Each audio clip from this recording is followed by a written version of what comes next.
We're back. We're here.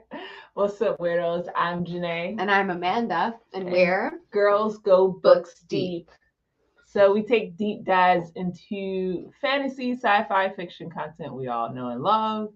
And earlier we did Interview with the Vampire. Now we are doing the final episode of season 1, House of the Dragon. So, yeah, I think that says enough.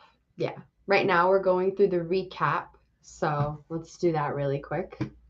Which, first and foremost, my automatic reaction to Allison hearing all these men talk about how they're like plotting all this shit behind her back. And then to hear her father say, oh, you know, we're going to send some people over there. We're going to get rid of Rhaenyra and her kids. We're just going to kill them because we have to. And she's just like, I can't believe this is happening. And I'm just like, girl, stop it. Stop. Your father was screaming at you in the rain, telling you that if Rhaenyra becomes queen, that she's going to have to kill all your children. How does that not reverse in your brain that your father wasn't thinking of the same exact thing? I'm done with these people. And then, yeah, I get, like, because my initial reaction to Rainy's coming out of the ground, like, the beast beneath the boards erupting at the end of the last episode, not gonna lie. Bomb-ass scene. But at first I was like, what the fuck is this? And, of course, you're like, okay, Dracarys. But she can't Dracarys, because then it's the end. You know, like... No, then it's no longer... It's a whole different show now. If that would have happened, it would have been a whole different show. Because then it doesn't end the war at all. No. It doesn't stop the situation whatsoever. No. It just changes who the claimant to the throne is on the other side. That's all that does. Does nothing. And it marks her as a kinslayer, which... So...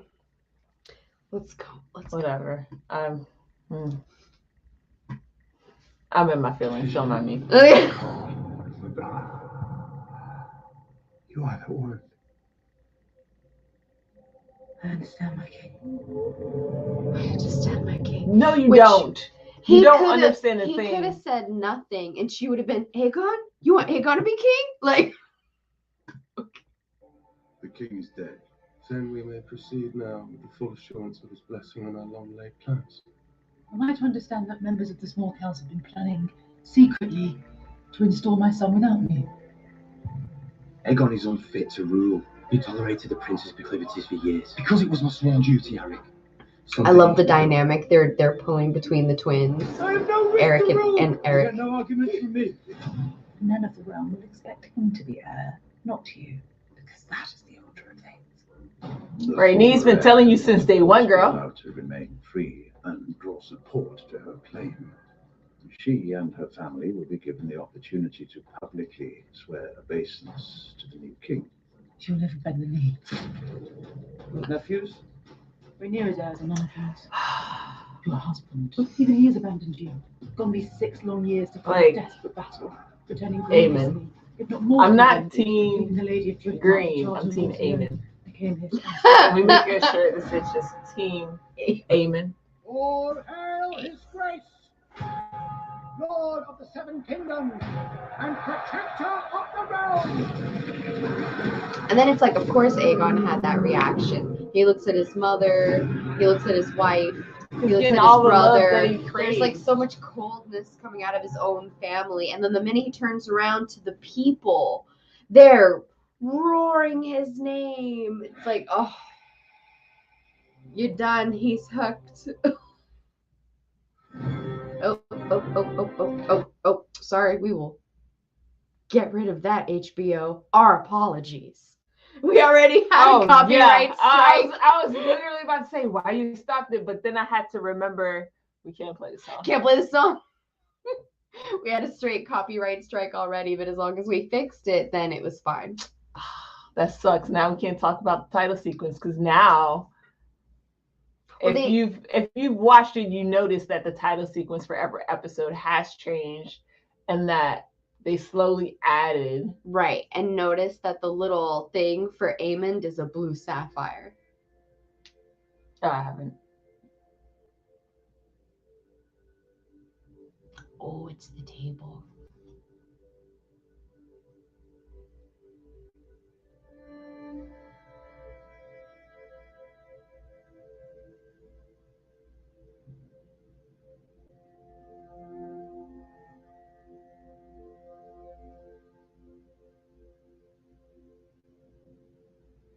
There you are.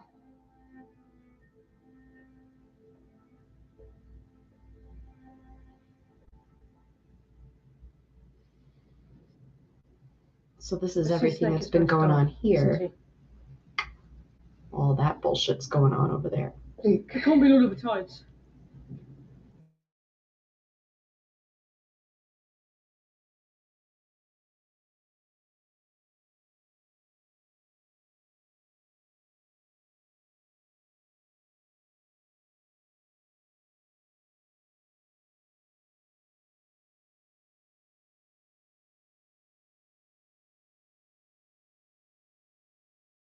Grandsire was the greatest sailor who ever lived. Speak. Green sig. Open the door, please. I was frightened.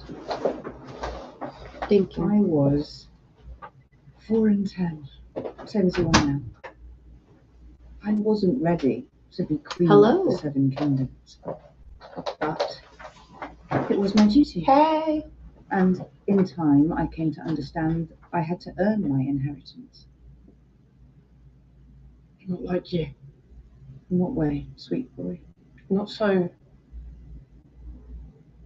perfect. Oh. Sweet summer child. Such a kid thing to say. I am anything but. My father looked after me and helped prepare me for my duties. Your mother will do the same for you. Good morrow, Princess. Good morrow, Sir Laurent. Princess Rhaenys has just arrived on Dragonback.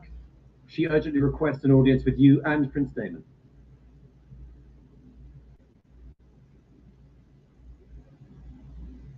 She reminds me of, oh my God, girl from Game of Thrones who was also in Tutors that we love. Marjorie. Mm-hmm. Princess Rhaenys Targaryen. Thank you, Sir Laurent. Princess Rhaenys, might we hope for news of Lord Corlys's recovery? Lucerys is dead. It's interesting that they go back to Targaryen for her name. I grieve this loss with you, Rhaenyra. My cousin, your father, possessed a kind heart.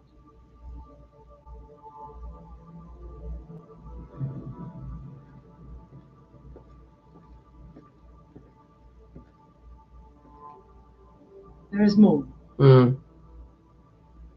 Aegon has been crowned as his successor.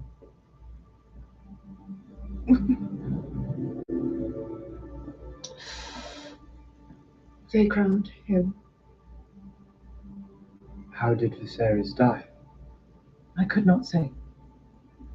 How long ago?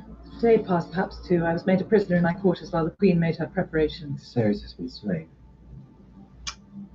Alicent demanded you declare for Aegon. She did. She feels I refused her. double betrayed. The High Septon crowned Aegon in the Dragon Pit. I witnessed it myself just before I fled on Meleys. They crowned him before the mass. So that the masses would see him as their rightful king. That whore of a queen murdered my brother and stole his throne, and you could have done more for it. A war is like to be fought over. This treachery, to be sure. But that war is not mine to begin. Exactly. Yep. Okay. Yep. Okay. So it was supposed to be a cliffhanger. Of Hold what the on. fuck- I can't I'm listen sorry. and you talk at the I'm same sorry. time. Be sure You don't talk as much when we watch this show. that war is not mine to begin. Exactly. I only rushed this warning to you out of loyalty to my husband and to my house. The Greens are coming for you, Rhaenyra. And for your children. We should leave Dragonstone at once.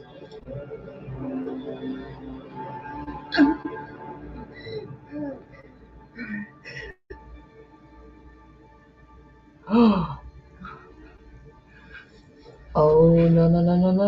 no. I was wondering how they were going to do this. Yep. Yes.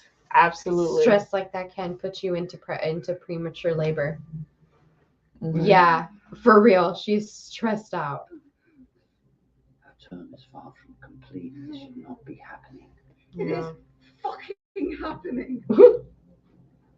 Keep your head about you, princess. You've done this 5 times before. Keep your spirits. So those of us who've read the book know this kind of goes down slightly differently, but this works too. Yeah, absolutely. I want patrols along the island's perimeter looking for any small ships that might set ashore.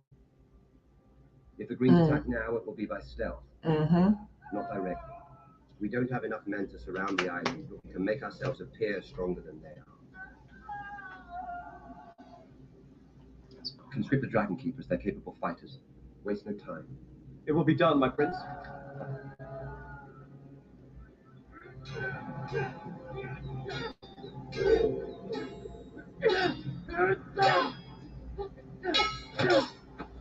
What was that? I'm sorry. You might go easier on him, so he can learn what you're going to teach. Your lady mother needs to see you. Both of you. Mother? Oh, fuck. Oh. Princess. Oh.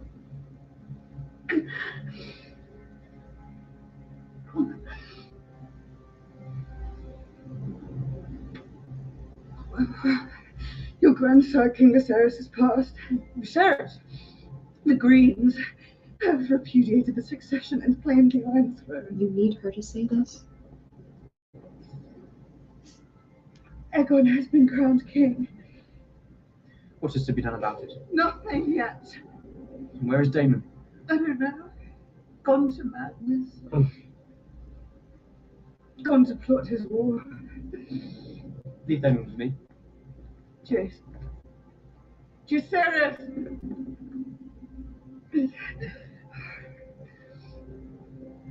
Whatever claim remains to me, you are now its heir.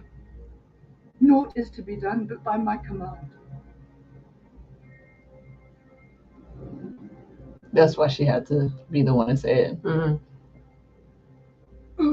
She wanted them brought in there on purpose. Because he's fucking mad right now, and he's gonna tell you to go do some shit. And he's like, I don't want you to do shit until I say so. Yeah. That much is unclear, my prince. We'll send ravens to our nearest allies, Lords Darkling, Massey, and Bar Emon. Do you want to speak to the Mason, my prince?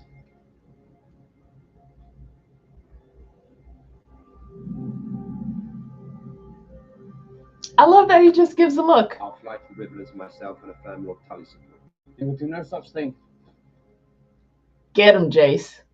My mother has decreed no action be taken while she's in bed.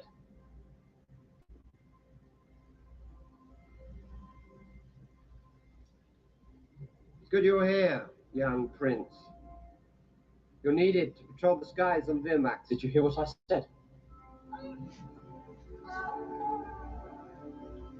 The ravens, Lord Artemis. Know your place, Prince Consort. Our Kingsguard are needed on the Dragon Guard. Come with me. I'll show you the true meaning of loyalty.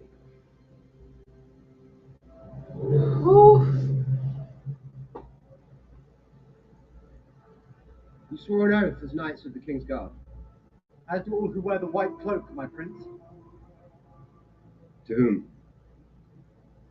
I swore first to King Jaehaerys, my prince, and then to his grace, King Lucerys, when he succeeded him. Do you acknowledge the true line of succession? Yes, yes, my prince.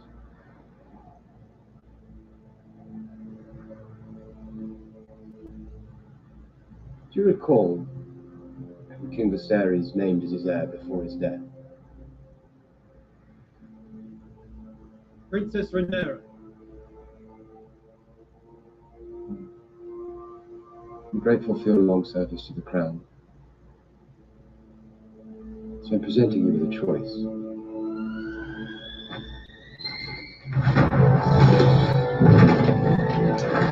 Damn it, don't be so stupid.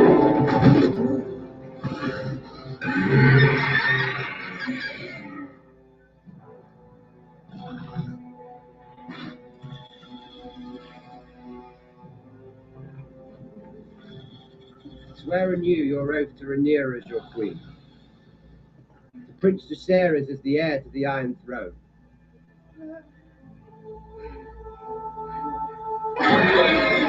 Or, if you support the usurper, speak it now. Then you will have a clean and honourable death. But if you choose treachery, if you swear fealty now only to later turn your cloaks, know that you will die. Screaming.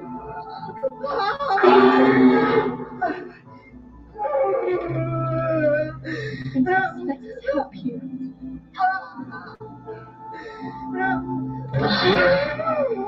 Yeah. Interesting, right? Interesting.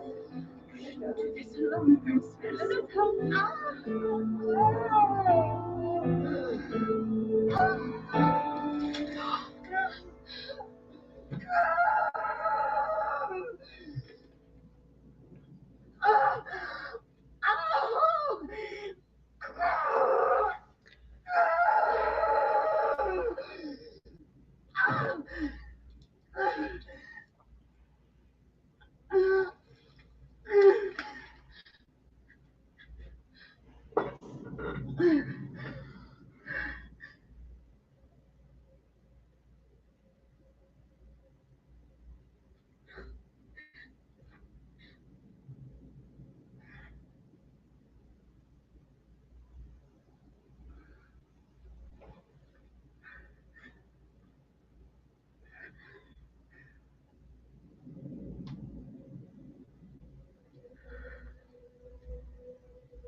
She wants to be the one that does this. Yeah.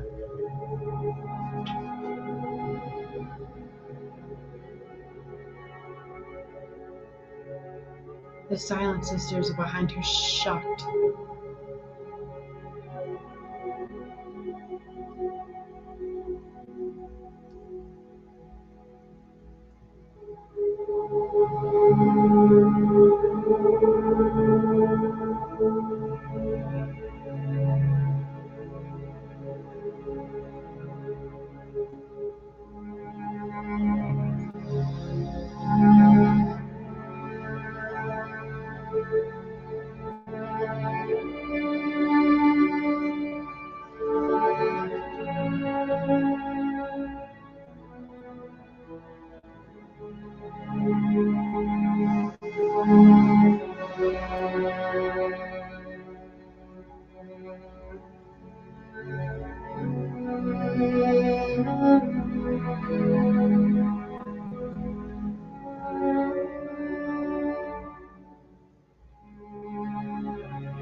timing.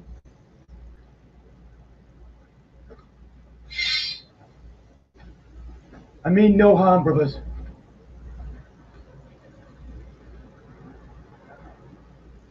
He bought that fucking crown. That's what I'm talking about.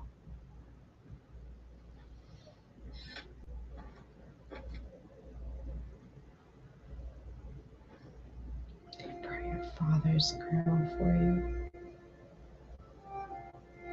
I swear toward the Queen,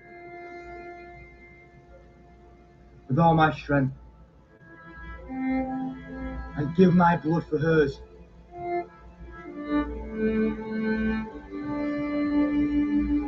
I shall take no wife, hold no lands, father no children. I shall guard her secrets, obey her commands, ride at her side and defend her name and honor. He just shit on those other two guys. Yes, for real. He's like, yeah, I came came and I'm Those proving. other guys are like, yeah, Rhaenyra, yeah. And he just straight shit. I'm sorry. No, he literally did. Like, he's about to make everybody else bow right For now. real. Yes, Sir Eric. Mhm. Yes.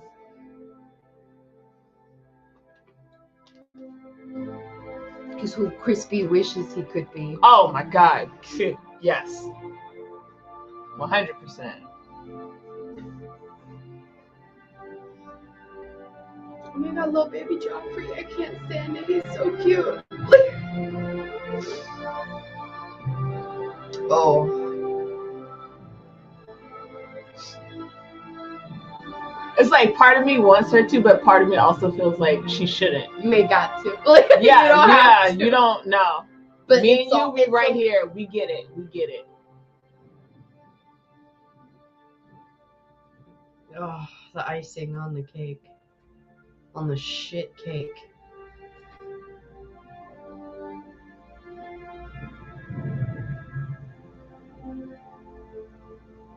Not gonna lie, that's a very nice crown. It's beautiful. Like, bro. I love this walking in with like authority. Yes. Oh, see, she got them scarlet cloaks.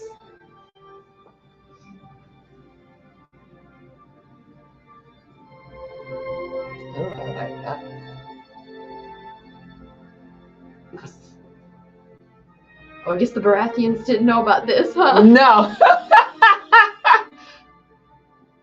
So what happens when you take stuff that don't belong to you? Rhaenyra Targaryen, first of her name, Queen of the Andals and the Rhoynar and the First Men, Lady of the Seven Kingdoms and Protector of the Realm. Your Grace. Are we sure Rhaenys isn't half Dornish? Unbowed, unbent, unbroken. Why, my queen? Or she could be that old person who's just like, I don't give a fuck. I ain't doing nothing.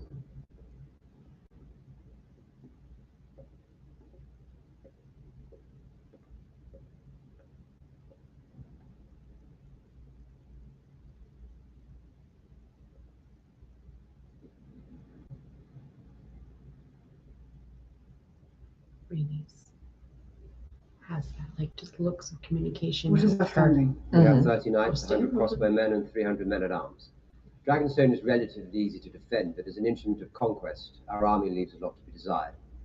I've sent word to my loyal men in the City Watch. I'll have some support there, but I cannot speak to the numbers. We already have declarations from Celtigar and Staunton, Massey, Gartland, and Barlimont. My lady mother was an Arryn. The Vale will not turn a cloak against their own kin. River Run was always a close friend to your father, Your Grace. With Prince Daemon's acquiescence, I've already sent ravens to Lord Grover. Lord Grover is fickle and easily swayed. He'll need to be convinced of the strength of our position. And that we will support him should it come to war. I'm going to treat with him myself. What of Storm's End and Winterfell? There has never lived a Stark who forgot an oath, and with House Stark, the North will follow. Lord Boros Baratheon will need to be reminded of his father's promises.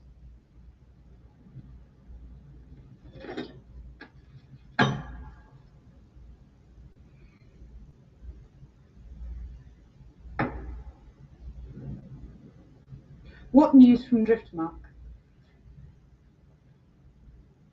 Lord Corlys sails for Dragonstone. To declare for his queen. God damn it, Demon. My husband's yoke. He decides where they sail. We shall pray for both you and your husband's support, just as we prayed nightly for the Sea Snake's return to good health. There's no port on the narrow sea would dare to make an enemy of the Valyrian fleet. And our enemies. We have no friends among the Lannisters. Tywin has served the hand too long to turn against him. And Otto Hightower needs the Lannister fleet. Without the Lannisters, we're not like to find any allies west of the Golden Tooth. No.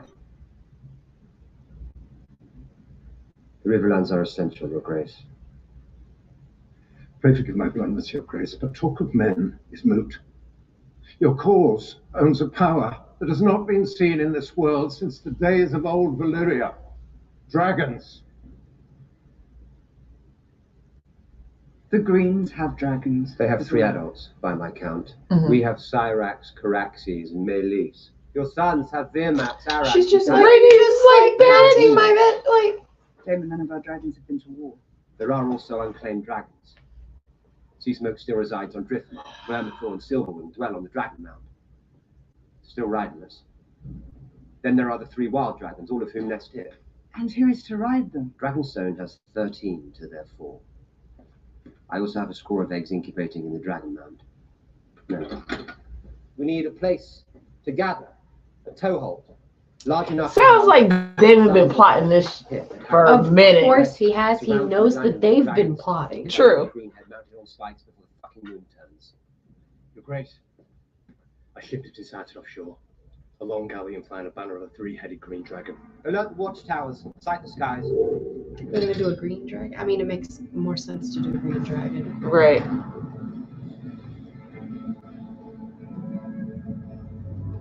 This is going to be a very interesting dynamic because he just taking charge. And I get why he's taking charge. Because he's pissed off too. That's his brother. He loves his family. He knew the shit was coming. This is his fucking wife. Like, all of it. All of it. Yeah. Like, he's like, I need to protect my shit. But know your place, bro. Mr. Prince Consort. And it's a repeat of, like, episode 3. Yeah. I come at the behest of the Dowager Queen Alicent, mother of King Aegon, second of his name, Lord and Protector of the 7 Kingdoms. I've been directed to deliver her message only to Princess Rhaenyra. Where is the princess?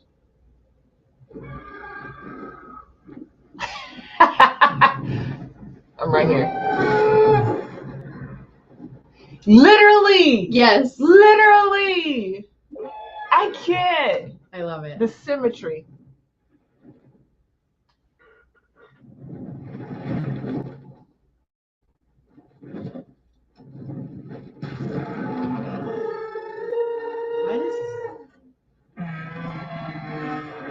Why does the dragon not seem bigger?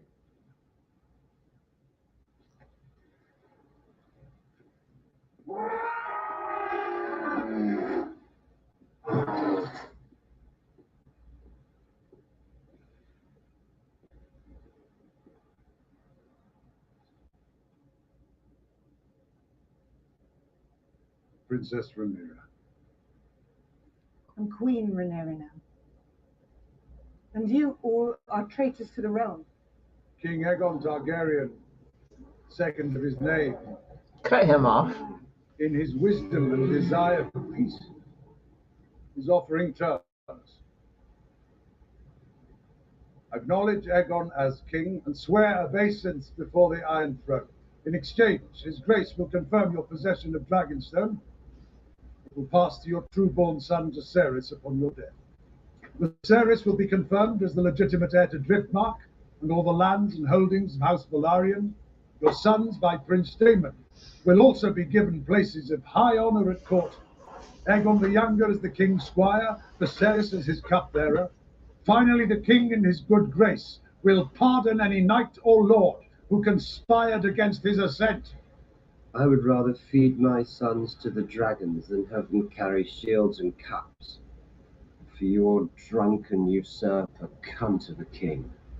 Aegon Targaryen sits the Iron Throne. He wears the conqueror's crown, wields the conqueror's sword, has the conqueror's name. He was anointed by a septon of the faith before the eyes of thousands. So far. Every symbol of legitimacy belongs to him. And then there is Stark, Tully, Baratheon. Oh yeah, we're gonna get to your houses question that in have a second, also homie. received and are at present considering generous terms from their king. Stark, Tully, and Baratheon all swore to me. When King Viserys named me his heir. Stale oaths will not put you on the Iron Throne, An Princess. oath is an oath. The succession changed the day your father sired a son. Did it though? I only regret that you and he were the last to see the truth of it.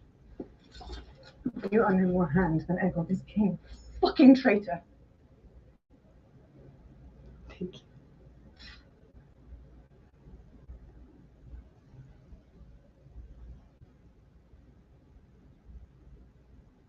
Grand Maester. The fuck is this? A lot of F-bombs in this episode. They are. I'm very upset.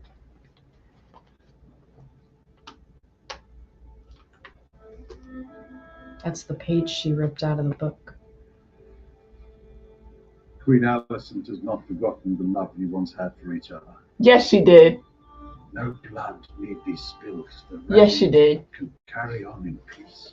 What he's Hold on. trying to say is that she's the one giving these terms. No, because if you think about it, if you really still had love for her and her dad died, and you think Aegon was supposed to be on the thing, why wouldn't you go to Rhaenyra and be like, "Hey, this is what I was told"? Why wouldn't you even send a raven out to let her know that her fucking dad died? Exactly. Bullshit. I call bullshit. Right. Queen Alicent equally awaits your answer. She could have her answer now, stuffed in her father's mouth along with his withered cock. Let's end his mama's father. Sir Eric, bring me Lord Hightower so I may take the pleasure myself. Very. No. Quite disturbing. He believes his own bullshit. Yeah. Tim was like, "God damn it, lady." But he listens. So. Yep.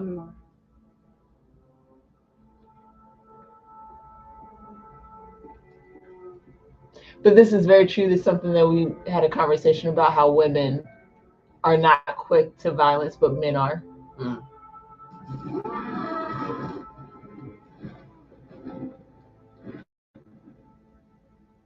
And Damon's like, "Okay, Not we can that handle women this right don't go now." to violence.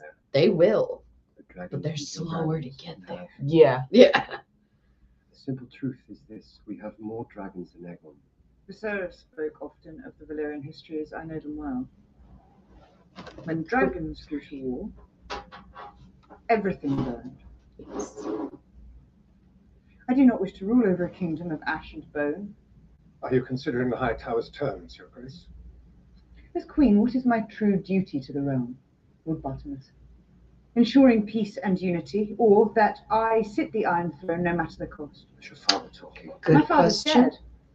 dead, and he chose me as his successor. To defend the realm, not cast it headlong into war. The enemy have declared war. What are you going to do about it? Clear the room.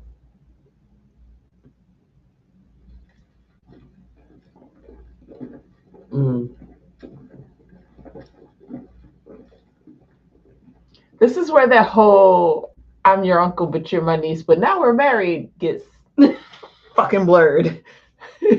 But I'm your queen now. Exactly. It's like, you don't outrank me anymore.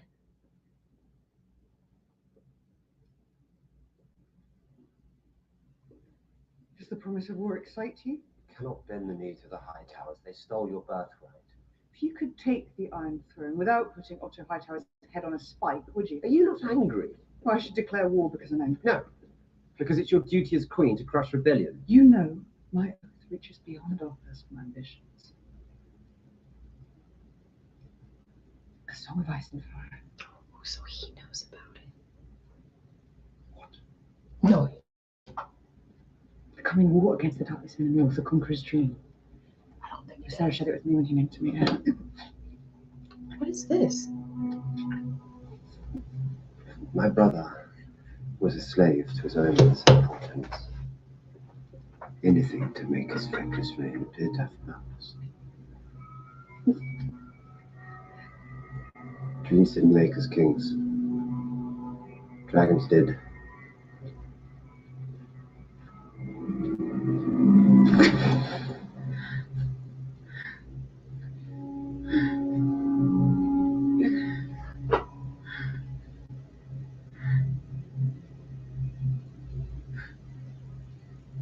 He never told you. Yeah, he never. No. Did he? Yep, he never told him. Of course not, because he's not the heir.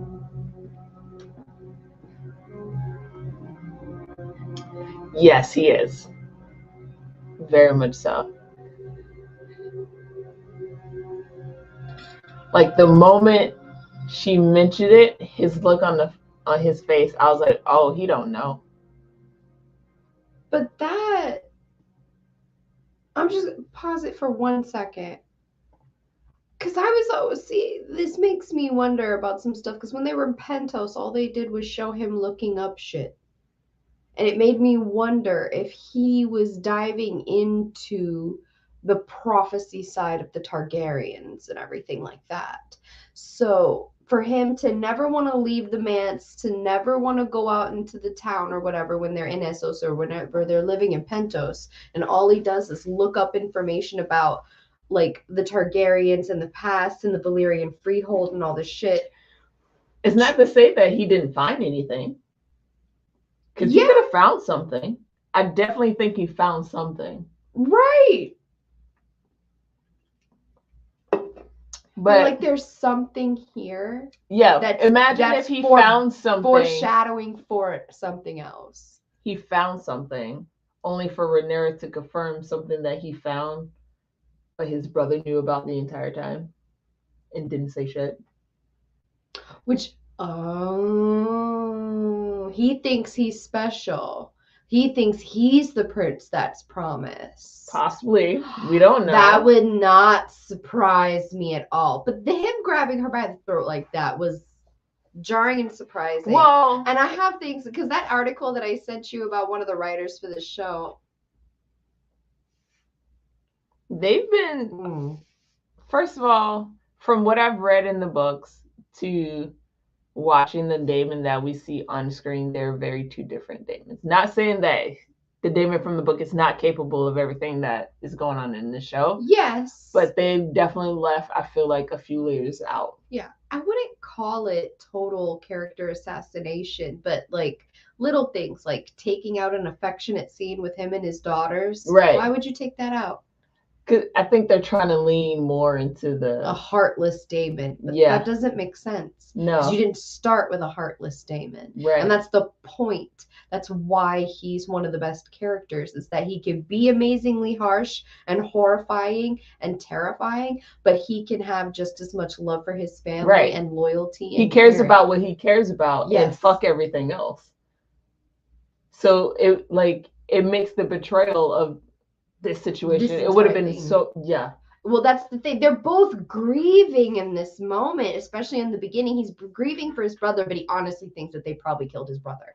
He thinks he was the one who was sniffing the cup. He thinks they've been slowly poisoning him and getting rid of him. He thinks that they've killed his brother and taken over and they've done all this shit, and he hates them. And now she has information. Well, she knows all of this stuff, and then by hearing that her father's dead, they've usurped the crown, all this shit, she goes into labor early and loses her child. And that's like, she's she's gonna harbor blame for them, but at the same time she's trying to be a good because she leader. understands, she knows about the prophecy, which I'm glad they brought that in, because that adds an interesting layer to her thought process going into the entire thing. Right.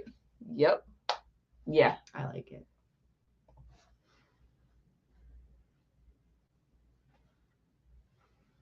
I've had Tommy agrees. Sleep on their watch.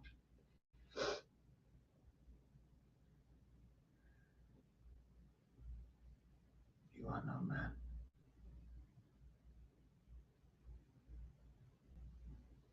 You abandoned me when I most needed you. Both our children stolen from us. I needed you. Bela and Rhaena needed you, and you abandoned us for more adventure at sea. It's always been your way. It's his way of I had coping. no other place to turn. I'd lost everything. We lost Corliss. We.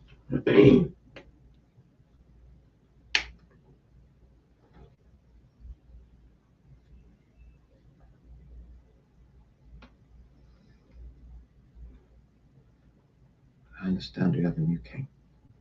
A stranger casts a long shadow over this family.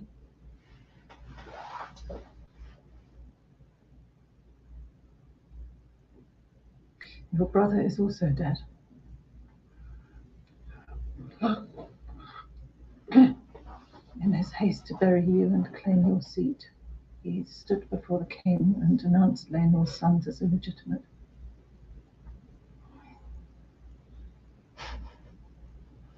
Daemon took his head for it.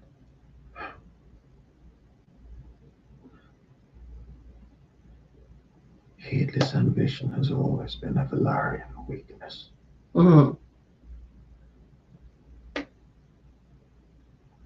are right, Rhaenys. I reached too far, and for nothing. Our pursuit of the Iron Throne is at an end.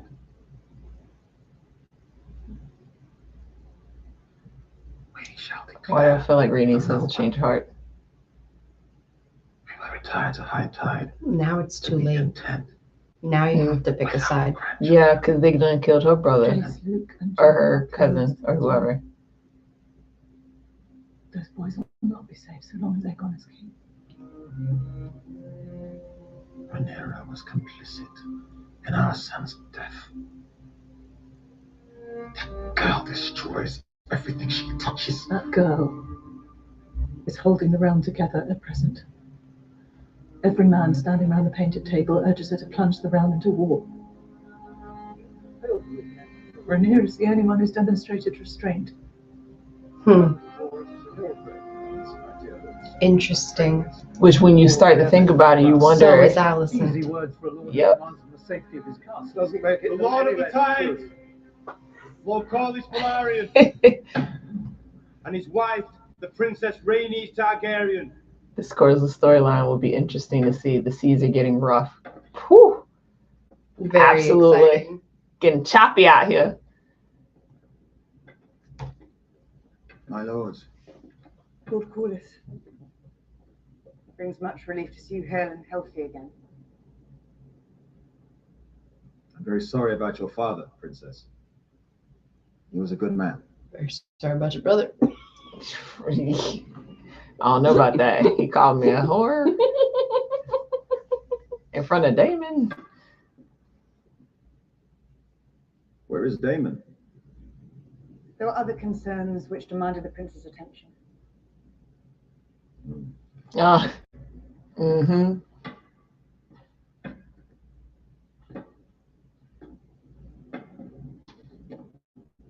Your declared allies? Yes? Too few to win a war for the throne. Well, we would also hope to have the support of houses Arryn, Baratheon, and Stark. Hope is the fool's ally. Both Arryn and Baratheon share blood with my house, but all of them swore oaths to me. As did House Hightower, if I remember. As did you, Lord Corlys.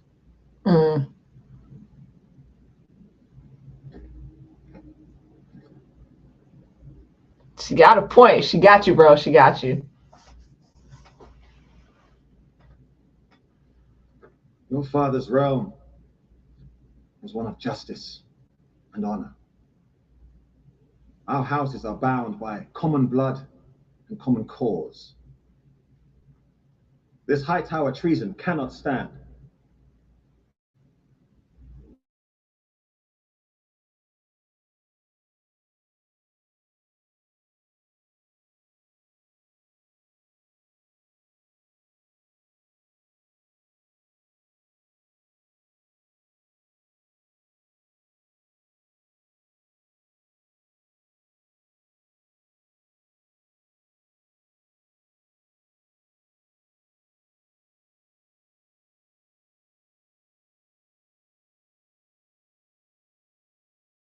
Support of our fleet and house.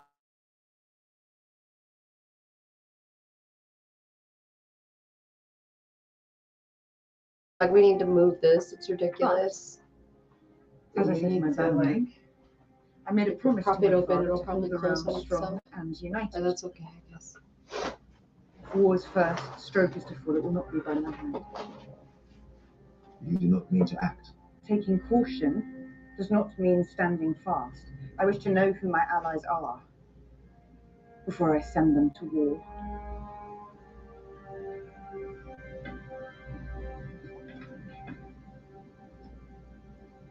The consequence of my near demise in the Stepstones is that we now control. I took care to fully garrison the territory this time. A total blockade of the shipping lanes will be in place in days, if not already. The Triarchy have been routed. The narrow sea is ours. So we can control that If shit. we further seal the gullet, we can cut off all seaborne travel and trade to King's Landing. Yep. I should take Nearly and patrol the gullet myself. Look him up.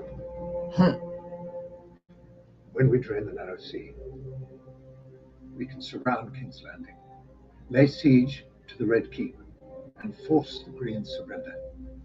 If we're to have enough swords to surround King's Landing, we must first secure the support of Winterfell, the Eyrie, and Storm's End. I'll prepare the ravens, Your Grace. We should bear those messages. Dragons can fly faster than ravens, and they're more convincing. Send us. The Prince is right, Your Grace. Lay siege. Right?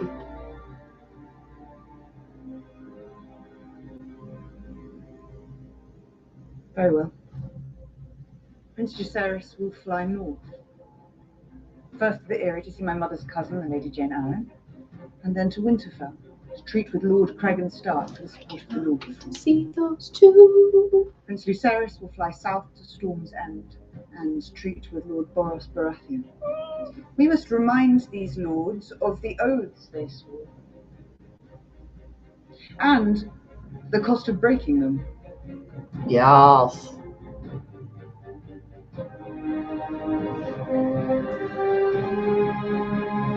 See, when they show the Greens, it's all politicking and sneaking and running around King's Landing and don't tell this person and do it all in secret and lies and shit. And these people are just like, we need to make some plans. We need to go talk to these people. We need to remind them what's up, and we need to go handle our shit. As Targaryens, we are closer to gods than to men. The Iron Throne puts us a touch closer, perhaps. But if we are to serve the Seven Kingdoms, we must answer to their gods. If you take this errand, you go as messengers, not as warriors. You must take no part in any fighting. Swear it to me now, under the eyes of the Seven.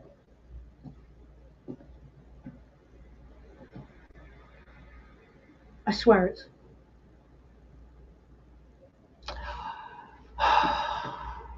swear it. Yeah. Thank you.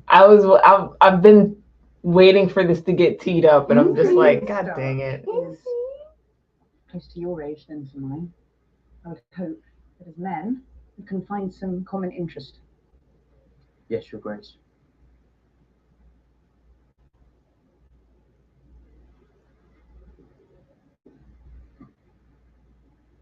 Storm's End is a short flight from here. You have Baratheon blood from your grandmother, Rhaenys. And Lord Boros is an eternally proud man. He'll be honoured to host a prince of the realm and his dragon.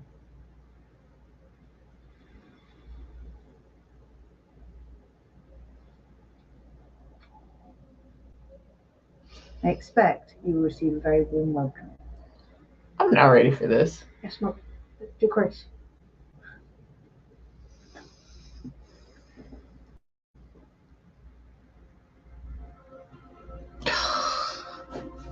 Go to it then. Oh man.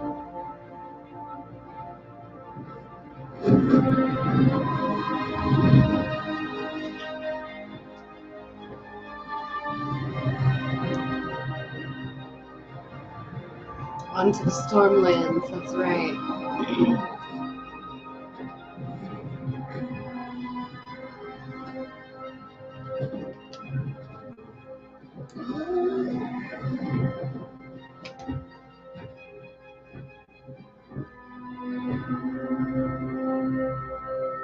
Why would it have black clouds like smoke?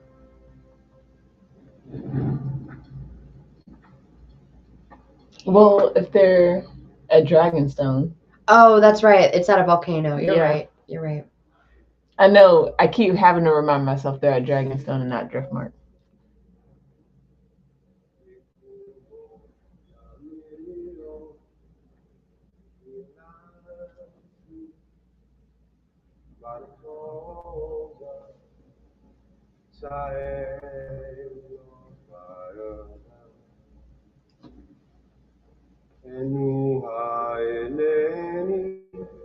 Vesterosi, Vesterosi, Sigela, Iruta,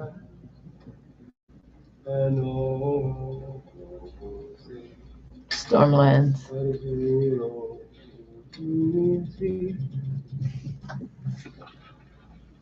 This is depressing stuff that he had to go do.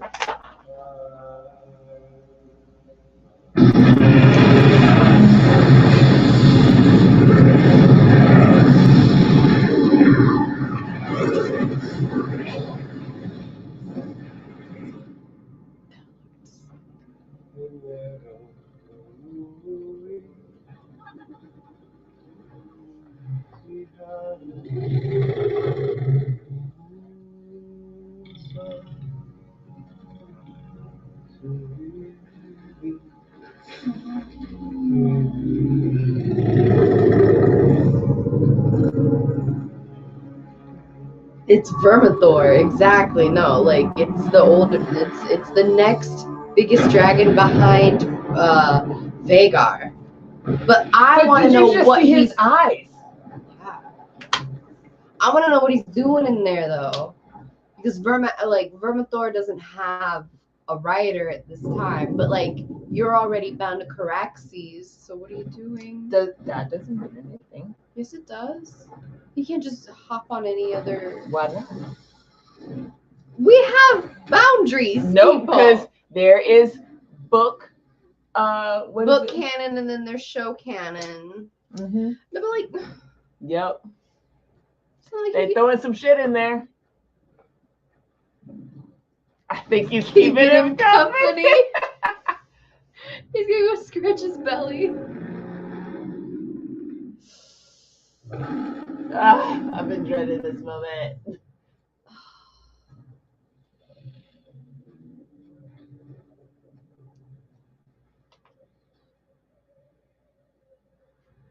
I'm Princess Lucerys Velaryon.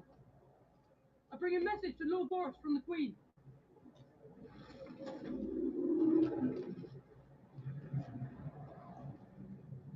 No questions, just, yep, take you right to him. I mean, he came on a dragon, so obviously he's somebody. You don't just walk up in there. That's like a special license that you wear, but it's like, like, Amen! God, I love him so much and I hate it.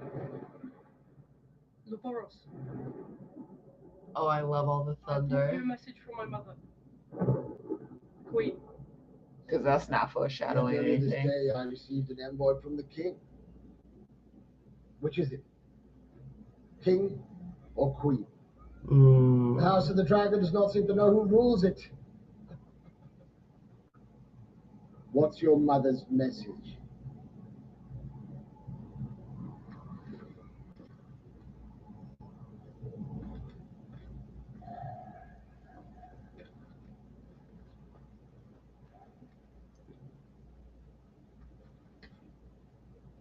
Where's the bloody maester? Hello, duh.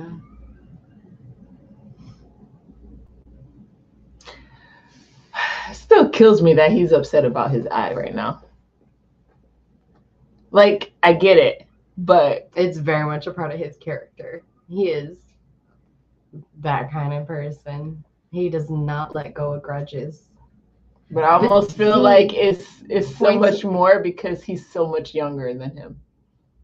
Oh, I know. But like it is that way in the book as well, though. I know, but that's the thing that cracks me up about it. I'm like, seeing it visually really hammers it home. And banners for a marriage pact. If I do as your mother bids, which one of my daughters will you wed? Boy. My lord, I'm not free to marry.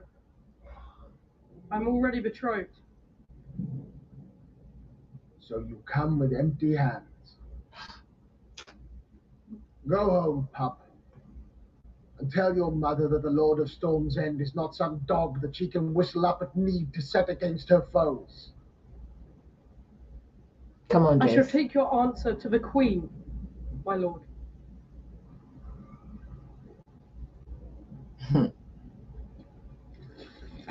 Wait!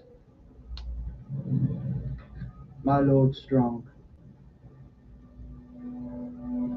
Are you serious right now? Did you really think that you could just fly about the realm trying to steal my brother's throne at no cost? Hold on. I will not fight you. I came as a messenger, not a warrior. Fight would be little challenge. No. I want you to put out your eye. Ooh. It's payment for mine. One will serve. I would not blind you. I plan to make a gift of it to my mother. No. Then you are craven as well as a traitor. Not here. Give me your eye, or I will take it back. Not in my hall. The boy came as an envoy. I'll not have blood shed beneath my roof. Take Prince Lucerys back to his dragon. Now.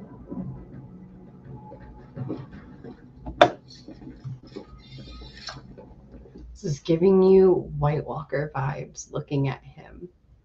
Oh, 100%. It's supposed Which is to. another reason why so many people think that Daemon is the Night King. I know. We need to go over like weird, interesting theories like that. But some people are starting to say that he might be the Night King. I'm like, there's no way in hell that Aemond is the Night King. But we don't know that.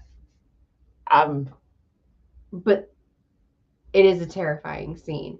But like the whole like it's dark, the thunder, and you can see him, and he's got this white blonde hair, and then the blue starry eye, and it's just like, yeah, White Walker. Yeah.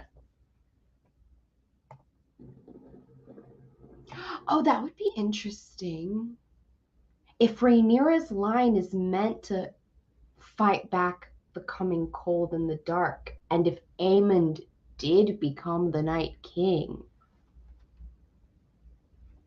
That would be a very interesting twist to the story. Very interesting. Yeah. Sorry.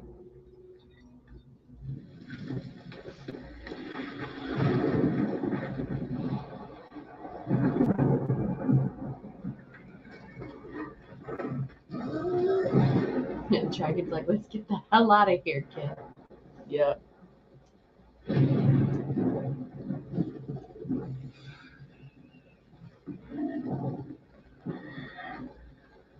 My heart.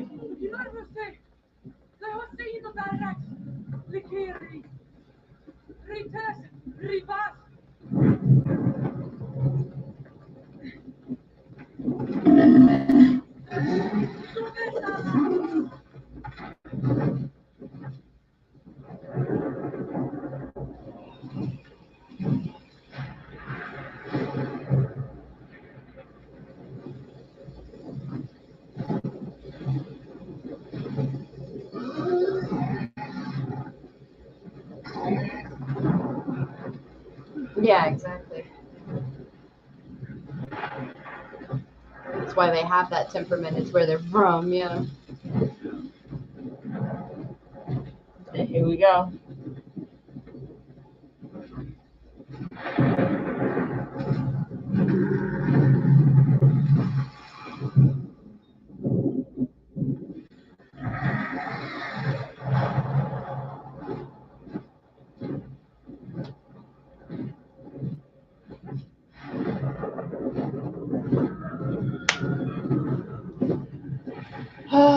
Fuck.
Yeah.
You looking like that? What the fuck did you expect? What the fuck did you expect? What the fuck did you expect?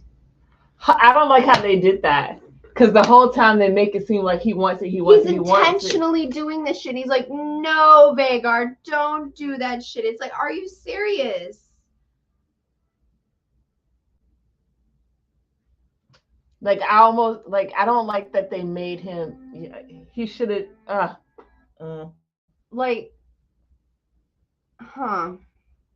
Like, but it's also, they do make a point of, like, in the book, like Vhagar is an old, very like a war fucking hammered thing, like and she's, I don't know the word you want to use her, but she's easy to piss off. Like, she's very easy to piss off. And it's like, yeah, you can ride this animal and they can serve you, but it's a fucking dragon. And there's only so much control that you can exert over it. So I think that it's very interesting to show that scene. Yeah, I don't know. I think that's very interesting, but I feel like they've been playing this up and playing him up so much as a certain character, and then all of a sudden, yeah, for you to be that gung-ho to chase after him in the middle of a fucking storm on your dragon when he's a baby on a baby dragon, and like, it's like, and then your dragon freaks out and you're like, no, we just wanted to be a bully. We didn't actually want to kill nobody. No. I'm just like, oh, okay. And now she literally just lost a baby. And now she has to hear this information. I thought that's what he said. Thanks, Tommy. What? Dohaeris? Yeah. Serve. Yeah. He's telling the But I almost thought I heard him say it to Vhagar. Right. You say Dohaeris to the dragon to say, serve me, do what I say. But I'm saying it almost sounded like not Aemon, Jace said it to Vhagar. Like, for a second I thought that's what he said to Vhagar. Jace said Dohaeris to Vhagar? But I would have to rewatch well, it. No, because there's a bunch of talking the dragon's coming out, and the dragon is probably tired of being. No, but I mean, like, because they're both talking right, because he's talking to his dragon, but the smaller but dragon comes up out of nowhere and lets some fire go, because the smaller dragon's like, leave me the fuck alone. Yeah. Right? Like, you stop stalking me, basically. And that's when he's talking to his own. He's like, Dohaeris, don't do that shit. I told you no. They're smacking their dogs right now. I told you no, don't do that. And you're doing it anyways. Yeah, no, he didn't tell his dragon to let out fire. He didn't tell his dragon to let off fire to provoke Vhagar. Took her into that chase. He was extremely irresponsible and made Vhagar too excited and protective. You have a point. Well, not even protective. It's not even that Vhagar's protective. Vhagar's just in hunt mode. Vhagar's in fight mode. Yeah. And you can't just pull that bitch back now. Yeah. Like, you know what you have. He's his mother's son.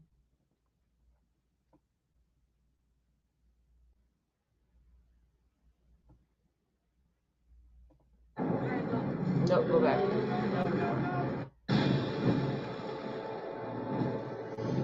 Yeah. You're searching for him. Yeah. What you searching for?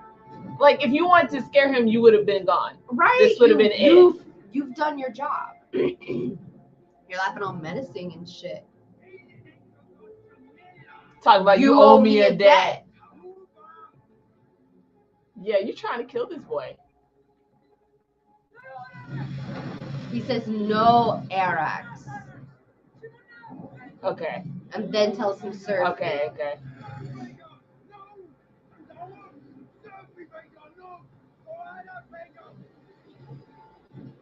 So basically, I don't know how I feel about that. Like, it makes sense that the dragons would all of a sudden get in fight mode because they're trying to protect themselves. It's still an animal, right? So that's where it's slightly different from the book, where in the book they make it seem like it's. It just straight chomps him in, like, oh my god, in quarters. he's like, shit, I did that. You fucked up. And yeah, that's the thing. You see, but you don't see the body. You just see bits of the of the dragon. But the way Vhagar chomped on, he ages. At least the majority of him. Yeah. Because that dragon's mouth is way too big. Yeah. Okay. Let's go.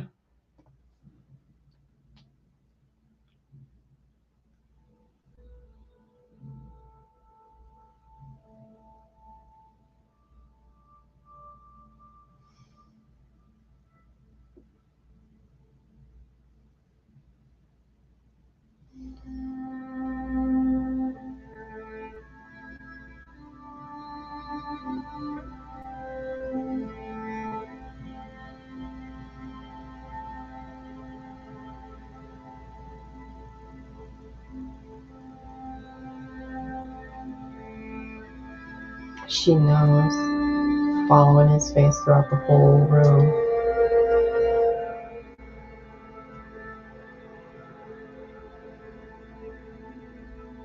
Because when is Damon ever like this?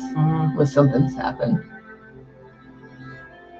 Like grabbing her hand, walking her away from the table, like head bowed the entire time because he's like, oh fuck. And he's been watching her hit this whole time. So he knows how this is about to happen and go down.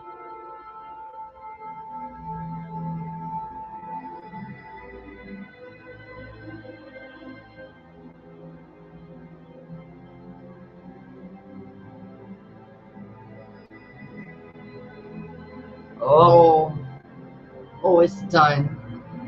Oh, you're over. You're fucked. You're done. Finito. Bye-bye. Good night. I told you this is where they were going to end it. Yeah, I mean, it was the perfect spot to end it because it's the perfect cliffhanger. Everybody's like, oh, they're going to do... No, they're not. No. They're not going into... Yeah. This is the beginning of the war. Official.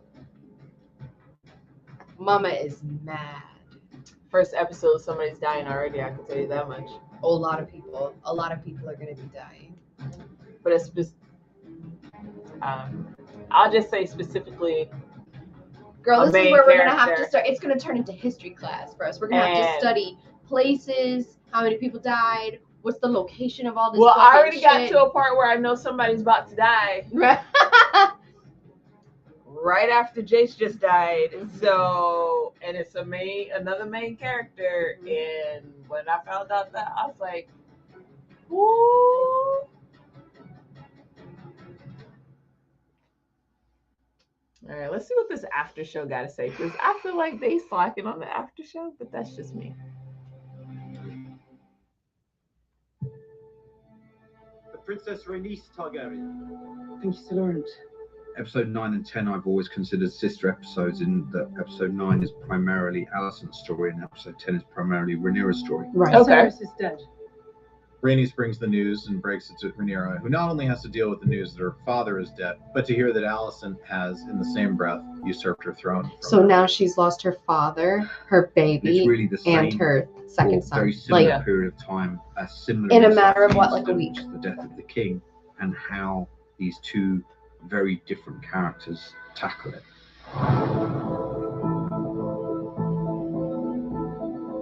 Just at the precipice of this moment where she might finally take her place in the thing that she has been trained to do all her life, it's taken from her seemingly without reason by her childhood friend, and I think that sends her into a chaotic spiral.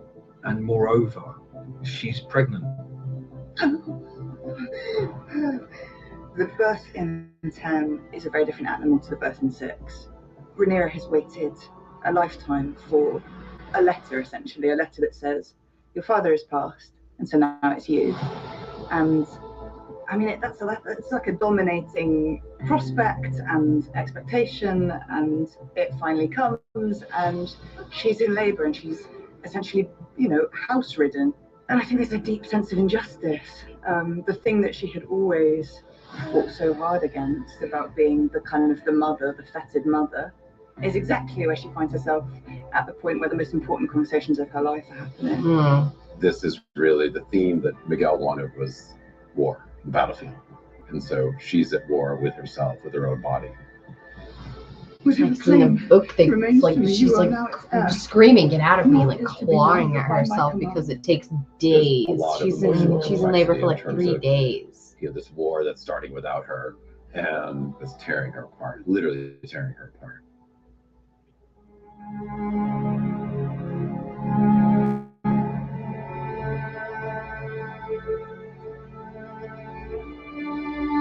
It's a kind of, the worst point the low point in Rhaenyra's trajectory turns into the high point as she cremates her unborn child and in a way become her father. Oh my God. People gather around her and her father's crown arrives in the hands of Sir Eric Cargill. And he kneels to her and Daemon puts the crown on her head and calls her queen. At Rhaenyra's kind of lowest point of faith and belief, believing that no one is going to follow her because she's a queen and she's a woman, they kneel to her and call her queen. Yeah, Vhagar is a serious problem. Queen Rhaenyra Targaryen, first of her name. God, I love that. Daemon That meets her for the first time, and she meets her black councilman. I had a really nice chat actually with Greg Gaetanis, he's the director on 10, about the sort of surreality of that first encounter, of stepping into, the shoes of a leader, of this ruling queen. To what extent is one able to wear that crown and believe in one's new role and take charge of a group of men who are now looking to you for leadership? What is our standing? We have 30 knights, 100 crossbow men, and 300 men at arms. Really, once war is coming, you see Daemon preparing for war, and this is really where the domestic split in 10 is that Daemon wants war and Rhaenyra wants to hold the realm together at whatever cost. That was what she was charged with. That power struggle is alive and well, all inside of a marriage. This episode is largely about Matt and Emma and their performances and bringing Daemon and Rhaenyra to life.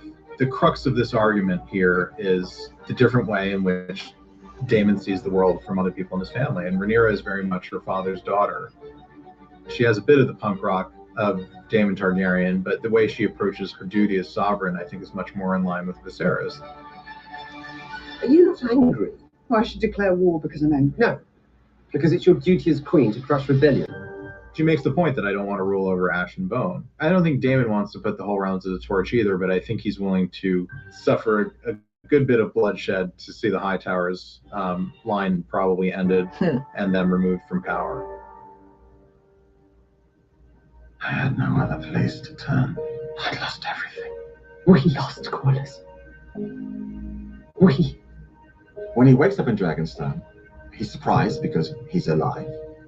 And then, of course, the woman he loves is there next to him, and he's like, I can't believe I put you through all this nonsense. My stupid ambition, which my brother also had, and that's why he's dead. And that's why we've lost our children. Well, I'm done. You were right. It's taken me all of this time and all these deaths to realize it, but yeah, it's not that important. And then she surprises him. That girl destroys everything she touches. That girl. She surprises him, and yet it's not like you can just sit on Driftmark and choose to not do anything. Rhaenyra's the only one. Your grandchildren are their children. It's a very ambiguous. You have to do something. Whose team she's. There's no way Rhaenys is gonna let her friggin' grandkids just be over there and not help. She felt she had been responsible for her son's death. In the journey through episodes 9 and 10, she actually starts to see her as a person. Her allegiance, her heart shifts, so that by the end of episode 10, she steps in and she makes a decision to stand up and announce that she will go and get involved in the fight. I shall take nearly some patrol the gullet myself. takes a hell of a lot of help, like a hell of a lot of growth. Because if We you need to have thought enough swords someone to killed surround your King's fucking Landing. kid, would you give a fuck? We must Come first on. secure the support. Well, of that's what I Winterfell was area saying and- earlier. It's like she's seen how reserved she is. Like, if she was really ruthless enough to kill our son, she would not be sitting here pushing off war. Right. So that tells me there's a lot we don't know. Yeah, for sure. And the fact that she... It's just sad that they couldn't tell his mother that he's not dead. The fewer people that know, there's just the easier. True, but... And also, you got to remember, she was the one who ran in. It has to be believable. Yeah, but I mean, now you can't wait a little while and then let her know he's not actually dead. Because it did have to be believed. You're absolutely right. Who knows? Maybe she'll find out. Oh my god. Maybe it'll be like one of those Martell moments where it's like, I'm about to die. Your son not dead. Oh my god. I'll prepare the ravens, Your Grace. We should bear those mysteries. Dragons can fly faster than ravens, and they're more convincing. Send us. I think it's quite heartrending for Rhaenyra because she has to look at her boys and she has to start seeing them as men for the first time. I think despite her questions about motherhood, what she discovers in having children is that she gets to build a tribe of her own and actually finds a space where she feels free to be herself. And that's in this family unit that she builds. And I think sending her sons away is the start of the end of that stability. Well, it's always like, I never understood. It's like, okay, so you're going to send your young, like, not the youngest child, but like you've got 2 teenage sons. I get it that Jace is almost a man grown, like he's like 15, and in this world, the 16 is like a legal adult, right? He's your heir, and he's gonna go treat with people who are gonna bring him to your side. That makes total sense. But the other kid is like 13 years old, and true, it's only going over to Driftmark, but yeah, you didn't give any offers. You're just like, I'm the queen now. You need to bow your knee, and this is my kid. No, it's reminding them of their oath. He didn't actually make an oath. His dad did. His dad made an oath, and they were just like, hey. So let's say, for instance. No, I know, but this dude doesn't give a fuck. So you had the Greens showed up ready to offer a son to marry one of the daughters because they knew that that's the kind of lord he is. He don't give a shit about oaths. They said the wind blows left or right for him. He don't give a shit. He doesn't stick to one thing. He's just going wherever it's best for him. And everyone knows this information. So when the Greens send Aemond over, they're like, yeah, you know, you're a prince, go offer to take one of his daughters. He'll be happy. He'll come over here, right? But when the Blacks send their person, they don't have any offer like that. They're just like, you already said it, so you better do it. Even though it was your dad 30 years ago, but yeah, you got to do it, that kind of thing. But it's true, though. It is true, but that doesn't mean that these people have to do, like, yes they do. I mean, like, yes, no, yes they do. They do have to do it. But if they choose, because now all of a sudden there's a usurper and you don't know who's gonna win, and you know that war is coming, and some of these men love it. That is your choice. That's what I mean. But understand, your choice will get you fucked up. Yeah, no, absolutely. So that's what I'm saying. Why would you send your 13-year-old when Rhaenys is the one who's actually fucking related to this motherfucker? Rhaenys' mother is a Baratheon, but she's the one who's related to him. But because it's Rhaenyra and her line it needs to be them. Right. If So I'm why gonna not ask send for both something- together? That's what I'm saying. Why They not got too send... many people they gotta send out. That's why. Only 2 people were going. I mean, that okay. So they showed it like, oh, see, in the book, Rhaenys wasn't gonna go nowhere to go patrol a gullet. Like nobody said that in the book. I know it's annoying, but they're because everybody, because that's what I thought the whole time. I'm like, why would you not just send Rhaenys with the 13-year-old? Send them both over there. They can treat. You got the prince, you got the bitch that's related to you talking. Like, what is the difference? You know what I'm saying? The difference is he needed to die. Yeah, exactly. He needed to die to spur on this fucking thing. Yeah. But even in this, it's like they sent her somewhere else so that she couldn't be going with him. Yeah. Because the whole time, every time I read this book, and it was just like, why would you send a fucking 13-year-old? And I mean, I get it. In this world, he's not a 13-year-old. He's a young man. You know, that kind of thing. Yeah. Like, but look what just happened. Let's be honest, that was probably gonna happen anyway. That was a baby-ass dragon. Like, the only reason why they didn't get into it at the dinner is because Damon stand up and stepped in. It was like, you ain't touching not a hair on their head. Exactly. They have to learn this horrible, horrible lesson about you need to think about what your fucking your enemy is thinking before you make a move. But they had to learn it the hard way. Because if you're thinking the same thing about the Baratheons, maybe someone else is thinking about you know what I'm saying? Like, you have to think about what your fucking enemy is also strategizing and doing and shit like that. And they have extra people. They may not have the dragons that you have, but they got the people that you don't have. So that's the only. It's just like unfortunately, you're right. It had to happen. It makes it moves the story along and makes the war happen. But then I just feel bad because it's like the only way you're gonna learn that lesson is through this hard ass fucking. That's life. Yeah. I'll tell you one thing. I'm really interested to see how they do Jace's storyline because he's the one who goes to 3. They only mentioned 2 in the show, but in the book he goes to 3. He goes to the Vale of Arryn, he goes to Maidenpool, and then he goes up to Winterfell. Maybe they'll do all 3, but I think they've only mentioned the 2 in here. But I can't wait to see his journey. I guess that'll be season 2. Yeah, that'll definitely be in the beginning of it. That would make me mad if they did all of that shit in one episode because he's like, that would take a while.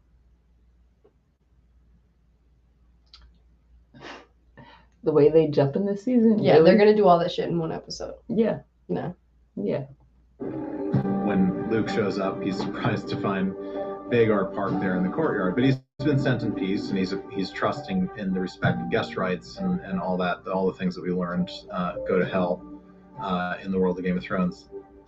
It's really a bullying sequence, a torture sequence, a chase sequence where Luke is trying to escape. No real hope of Arrax fighting Vhagar and anything good happening at the end of that. But Luke relies on the speed of his dragon and the maneuverability to try to escape, and just when it seems like he has, Vhagar is there waiting for him.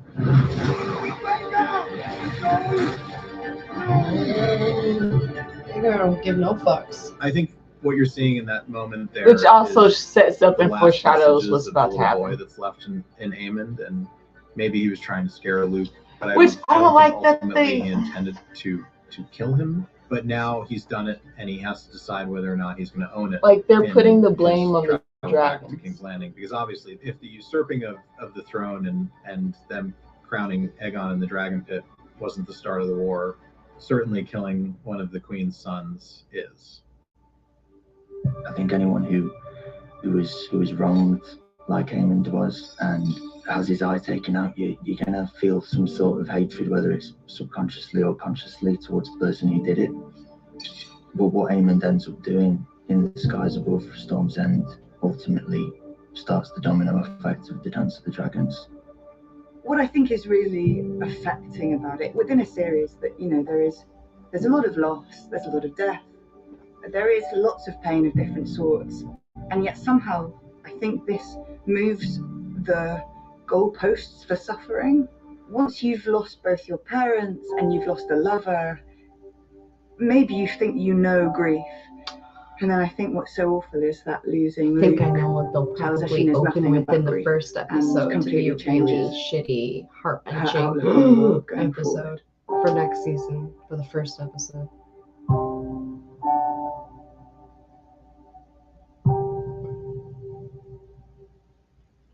All right. There it is. And if you know anything about blood and cheese, then if you know, you know. And if you don't, then don't worry about that.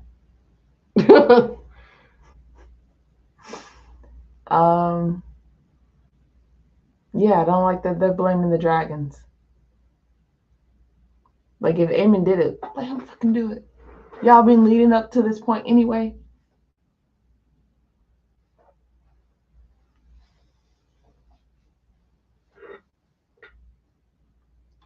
Yeah, it's strange to be so menacing and calling him out and saying, "Where are you?" and I have a debt owed. Like, so really, you thought that the dragon was just gonna take you over to him so that you could slice one eye out, and then that would be the end of it, and Vhagar would take you home.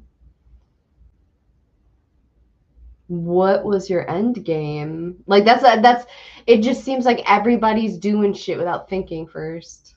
Yeah. They're just moving on impulse. And that, I mean, that does make sense. They're fiery people, full of fiery passion. But it also explains the whole, well, I won't say explains, but it gives me a better idea of the whole doom of Valyria. Yes. Well, I mean, they weren't the Targaryens were one of the lesser people, but yeah.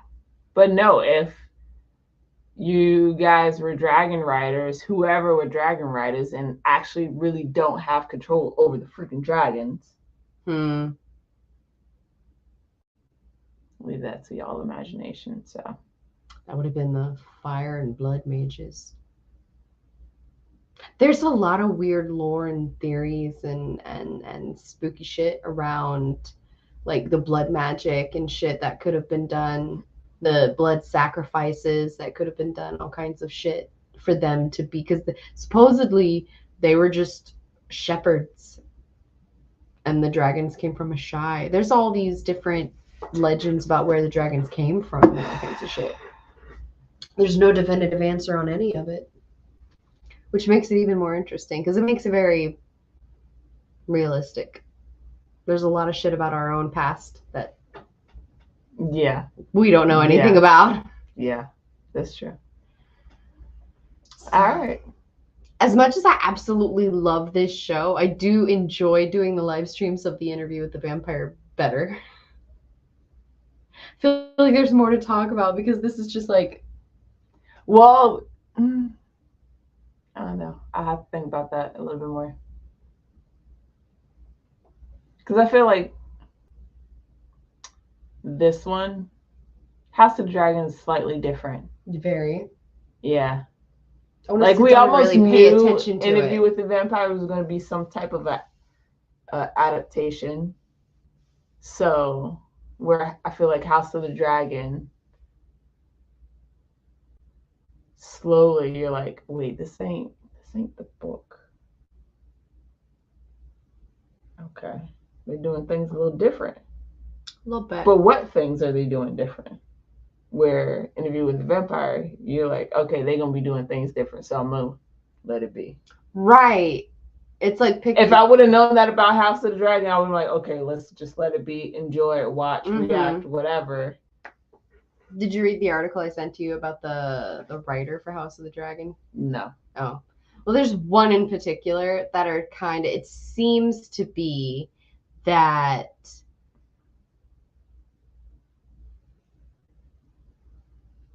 I don't know. I guess Ryan Condal is the main writer, but there's more than one writer. It's a writer's room or whatever. And she's the one who comes up with all of the ideas that people don't seem to like. And she's the one who decided to remove things like the scene of Daemon hugging his daughters. She's the one who added, Rhaenys coming up from underneath the the ground and y'all have a good night. I can't. No, really. Yeah, she's the one who decided to change Damon's first wife. Crap, what's her? Lena's storyline. She's the one. That's what I'm saying. So like, they recently renewed her contract, and there's so many people on Twitter just going nuts. They're like, they want to start a petition and get her off the show and stuff. And I'm just like,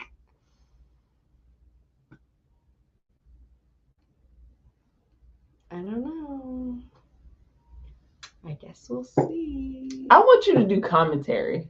That writer, I want you to do commentary on the shows you written on. Oh, well, that's the thing. She has not that she's done commentary on here, but she has done like explanations and tweets and stuff like that. And people quote tweet her all the time and just call her out straight up because she doesn't seem to have like a straight, complete grasp on like the story or the characters or whatever, or like, because her whole thing is, I don't understand why these women are all like, Damon, daddy, like, what's great about him? He's not a good father, he's not a good brother, he's not a good husband. Because you're writing him that way. Did you read the books? So, well, okay, we shall see. But that was very exciting first season. I enjoyed just having Game of Thrones back. I enjoyed hearing that intro song again in my life. I'm tired of y'all calling this Game of Thrones. I know, I do call, I mean, like, it just whenever I'm talking about it, I call it Game of Thrones. It's bad, but I don't care. I can't. Give it all to me. Keep pumping out. Where's the rest of them? Give me the Yee-Tea. Give me the Corlys 9 Voyages. Oh my God, that's gonna be so good. Give me. I want to see the Duncan Egg stories. I want to see all that shit. Please make it happen. I don't know. I gave it the first season. We'll see what happens in season 2, episode 1. Definitely. I gotta figure out my feelings. We'll see. Well, we appreciate everybody for commenting and watching with us tonight. Thank you so much. Follow us on TikTok. Look, we have the ticker on the bottom because we would love to do these live reactions on TikTok as well. Don't forget to subscribe. It's somewhere in this thing. We appreciate all those who subscribe. Maybe you want to ding a bell or something. I don't know what all those YouTubers say. We're just happy that you're here with us. Way to show how we're millennials. Okay, so until the next time, guys. Bye.